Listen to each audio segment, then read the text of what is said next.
Bonjour et bienvenue sur Calendridel. Aujourd'hui, nous allons voir comment créer et gérer une DAP directement dans le dossier de soins d'un patient. Dans le dossier du patient, rendez-vous dans la partie Fichier, chargez l'ordonnance concernée. Ici, c'est une ordonnance fictive que l'on va dater du 1er juin. Je me place en prescripteur, mais c'est normalement un médecin. On va la faire aller jusqu'au 30 juin à scoriser directement. Nous avons donc dans les fichiers du patient l'ordonnance de distribution de traitement. Pour créer une DAP, plusieurs solutions. Cliquez sur le bouton ici. Hop, je remonte. La petite icône ici, l'avant-avant-dernière, qui permet de créer une nouvelle DAP. Avant cela, quelques astuces. Dans la partie soins, si on lit directement le fichier score à un soin ayant une cotation AMI 1,2, lorsque l'on se rend dans les fichiers, il est inscrit ici que le fichier est lié à un élément et qu'au moins un des éléments auxquels il est lié nécessite l'élaboration d'une DAP.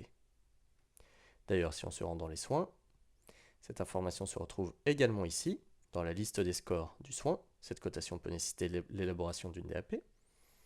C'est une information qu'on retrouve également au niveau de la sélection, de la cotation, de la programmation, juste ici, avec le petit message disant que cette cotation nécessite au moins dans certains cas l'élaboration d'une DAP. Il y a donc à plusieurs endroits des raccourcis pour créer directement la DAP sur le fichier concerné. Si l'on clique par exemple ici, cela ouvre le formulaire de DAP, comme on a pu le voir directement dans les fichiers, en cliquant sur cette icône-là. Le lien est également disponible ici.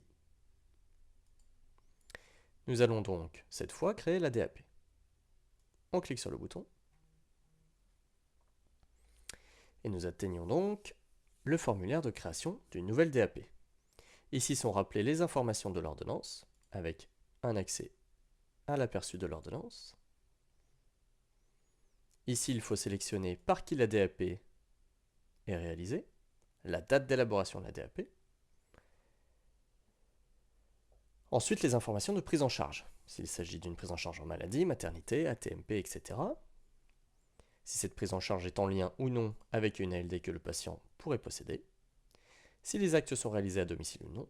Si les actes sont urgents ou non.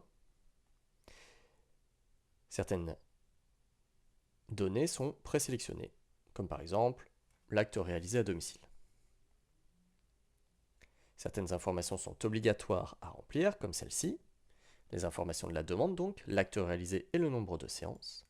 On va donc inscrire AMI 1,2 plus MAU plus IFD une fois par jour pendant un mois.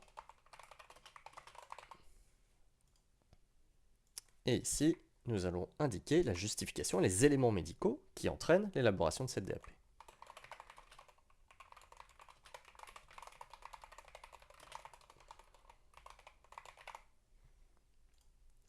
On peut indiquer ici les éléments de date d'envoi à la caisse du patient, de la date de l'éventuelle réponse reçue et du type de réponse reçue.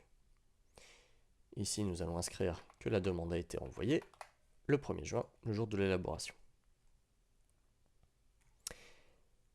L'option ici, de scoriser automatiquement la DAP, permet d'ajouter au fichier, ou en tout cas au score du fichier, la scorisation du volet A de la DAP. En effet, la DAP doit dans tous les cas être envoyée par voie postale à la caisse du patient. La DAP comporte deux volets. Le premier volet est destiné au service administratif et le deuxième volet, le volet B, est destiné au service médical. Le volet B ne peut pas être scorisé puisque les éléments score sont envoyés au service administratif de la caisse. Donc seul le volet A est scorisé ici, ou en tout cas peut être scorisé.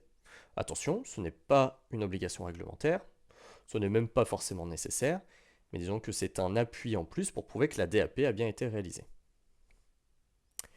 Vous devez cocher ici le fait que vous confirmez que les données sont cohérentes et justes, et vous cliquez sur Créer la DAP.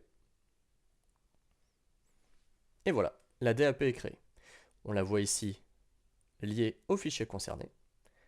Quand on clique ici, on peut en avoir un aperçu et toutes les informations en remplies. Ici, on peut donc la voir également, la télécharger, voir sa version score, donc avec juste le volet A, et ici modifier les informations. Seules les informations de date d'envoi et de réponse reçue sont modifiables. Si par exemple, aujourd'hui le 7, nous avons reçu une réponse favorable, en sachant que les réponses sont quand même rares pour les DAP, on peut l'indiquer et ces informations sont reprises ici. Si l'on se rend dans la partie soins du dossier patient, on voit ici dans les éléments score du soin qu'il y a donc l'ordonnance qui est liée avec sa DAP. Le message disant qu'une DAP est nécessaire n'est plus affiché puisque la DAP est réalisée. Quand une facturation sera réalisée pour ces soins, au niveau du score sera donc joint et l'ordonnance et la DAP de l'ordonnance. Encore une fois, il est important d'envoyer la DAP par voie postale pour se faire télécharger là, imprimer là et envoyer là avec une copie de l'ordonnance.